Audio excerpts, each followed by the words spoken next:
Hello and welcome to Open, everyone. I'm Rina Valentin, your host of Café con Leche for the next hour.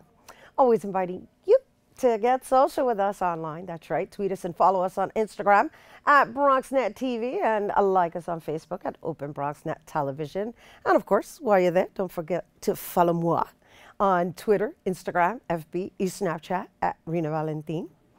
And so now's that time for you to get your pen and paper out for today's Open Weekend Preview.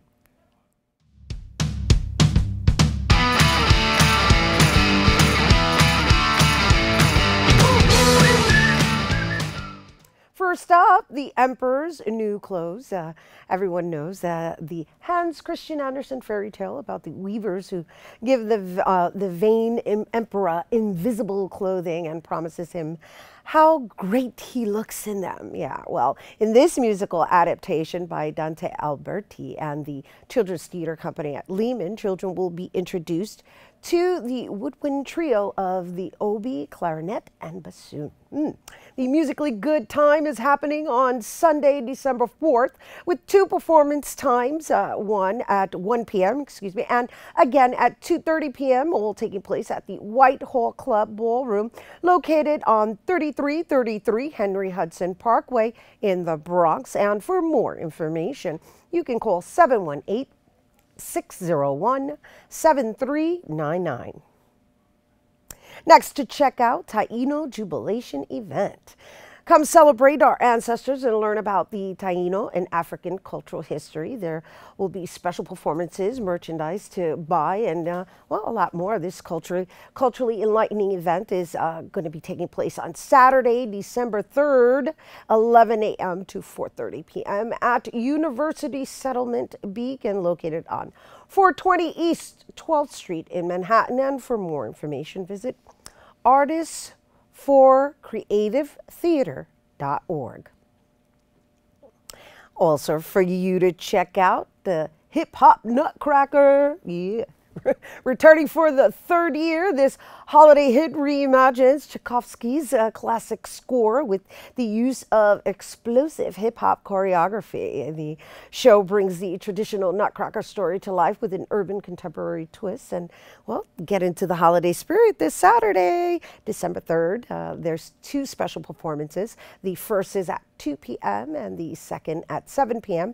happening at the United Palace of Cultural Arts, located on 4140 Broadway at 175th Street in Manhattan. And for more information, visit unitedpalace.org.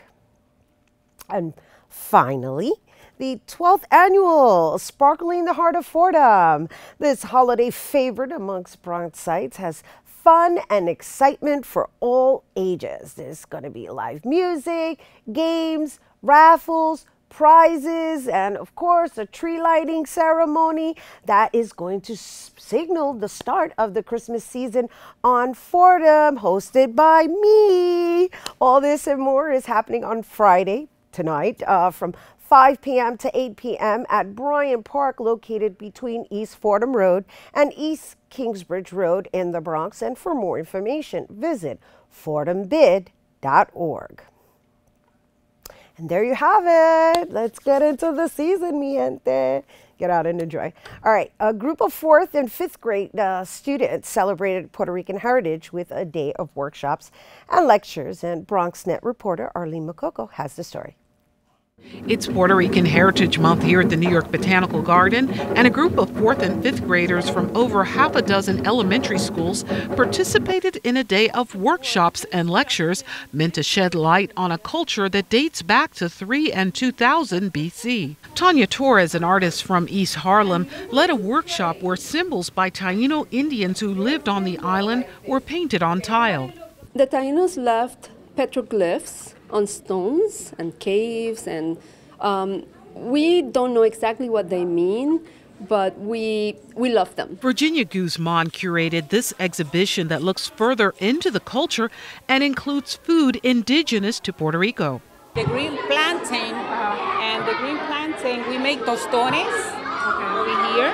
delicious. Meanwhile, in the main lecture hall, there was a presentation of bomba dance and drumming history. It's an expression that brought several cultures together, including that of Africans brought to the island as slaves. Olga Ayala, another artist, also demonstrated the influence of other countries on the island. What we're doing here in this particular workshop is we're exploring and learning about vejigantes, who are the traditional folklore characters in patron saint festivals and folkloric festivals in Puerto Rico. And Ponce, the masks are in a very European style, which the Spaniards brought with them, which is the papier-mâché.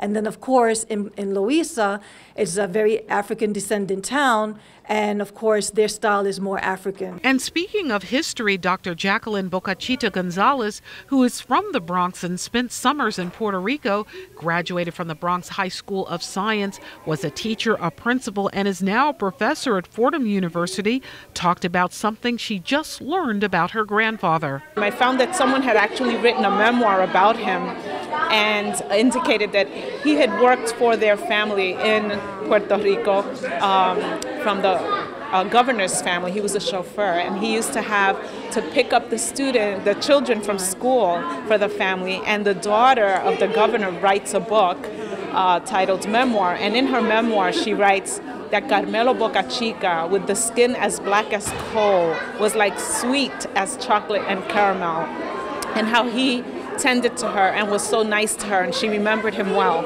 She shared a skit on how she thought her summers were only about sunning up, but instead she also formed strong bonds with her grandparents and the island, something the New York Botanical Garden wants to bring to a new generation. Elizabeth Figueroa is the Director of Community Relations and also from the Bronx.